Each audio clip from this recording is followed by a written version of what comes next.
Welcome back everybody to Extreme Off-Road Silly Bills, and today we're dealing with the 2021 Volkswagen ID.4.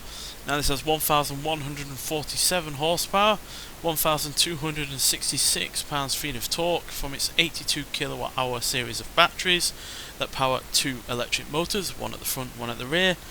And it now weighs 4,237 pounds, has all-wheel drive, and it can, as well as off-road tyres and off-road suspension, and it can now do 0 to 60 in 3.8 seconds, 0 to 107.564 seconds, and go to a top speed of 252 miles an hour. So, obviously, this in its standard form was only rear-wheel drive, although it is obviously, marketed it as an SUV slash crossover, but yeah, that doesn't really come into play with the car in its stock form. But now it's got all-wheel drive, off-road tyres, off-road suspension. Tyres are wider and an off-road diff and such and such. The off-road capability, as you can see, is pretty good at 8.1. The launch, acceleration and top speed are also pretty good as well. Only real issues are the braking and the handling, which are nowhere near enough for considering the amount of acceleration, horsepower and speed that this car is going to now be able to get up to, because originally it was only able to do about 100 miles an hour. So yeah, I feel like the handling and the braking is where this car is going to be make or break, quite frankly, in terms of putting a good time on this series. Fastest Volkswagen we've had before is the Santana at 3 minutes 20.394. So yeah, obviously this is being an electric car, it's a lot newer than that, but whether or not the handling and braking is going to be sufficient enough to not just deal with all of the extra speed and whatnot that we've got going on, but also obviously the off-road elements as well on top of all of that. So yeah, going to be a big ask. Now the batteries and motors in this are from the Porsche Mission R, so that's why they're extremely loud in comparison to the standard motor in this vehicle. Yeah, obviously the big worry with the brakes only being a 5.5 is the fact that this still weighs a fair bit. So yeah, more weight, more momentum to slow down, so yeah, you want the best brakes possible, so yeah, I just don't feel like they're going to be the best part of this, but they seem to be alright for now, especially considering the kind of speeds we're getting up to over the standard car's top speed.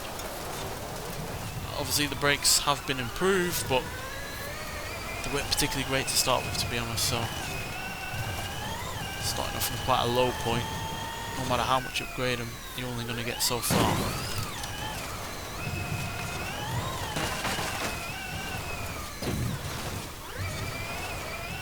A little bit hectic. It's going to be interesting to see where this comes in comparison to other EVs, because this is probably one of the more ordinary EVs that we've had out on this series so far. A lot of the ones that we've had have been more sports cars slash hypercars, whereas this is obviously an SUV crossover. I imagine being, because it is a more normal sized car, that it will be quicker than the Ruling, which obviously was a lot smaller, the same batteries and motors as this does.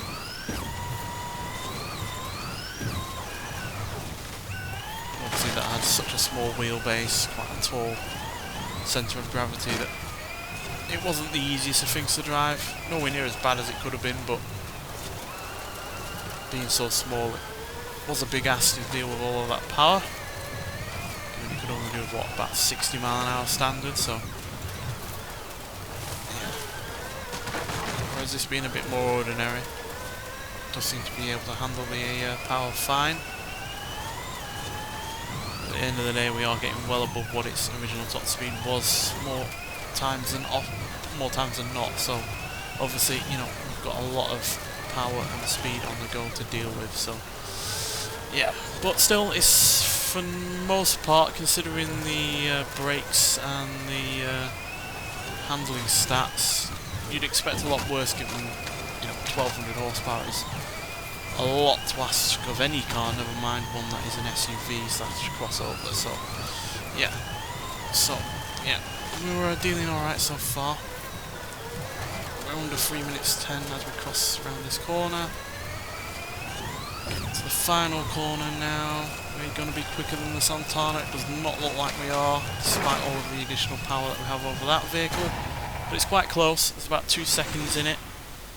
At 3 minutes 22.360. So yeah, just under 2 seconds behind the Volkswagen Santana, which means, yeah, we're nowhere near as quick as some off-road vehicles or electric vehicles in general. But we are quicker than the Wuling that I talked about earlier, which obviously is a much had the same motors and horsepower as this does. But because obviously that was a much smaller car, much smaller wheelbase, taller centre of gravity, it was a little bit more uncontrollable. Whereas this, being more conventional, is obviously able to deal with the the extra speed and whatnot. We are the third fastest Volkswagen. The double cab pickup from all the way back from 1966 was actually quicker than this as well by nearly a second.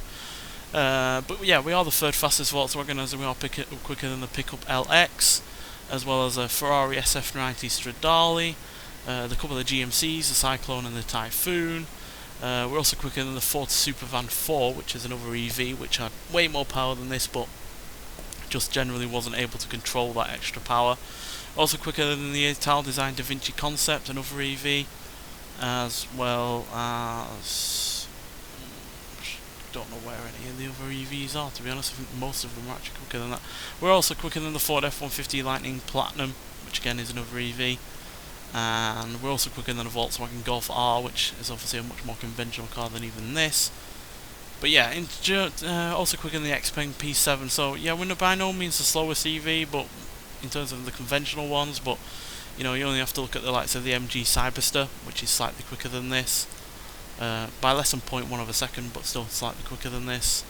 And then you got obviously the Rivians and the likes of the Cupra Tavascan Concept and the Audi RS e-tron GT. So yeah, it's a bit more middling, to be honest. I was expecting it to be quicker than the Santana, just because it's much more modern design, more modern brakes, suspension, but obviously it's just not able to deal with the extra power and the extra torque quite as much as that car was, which was surprisingly quick given it's such an outdated design. But on the whole, this has done alright.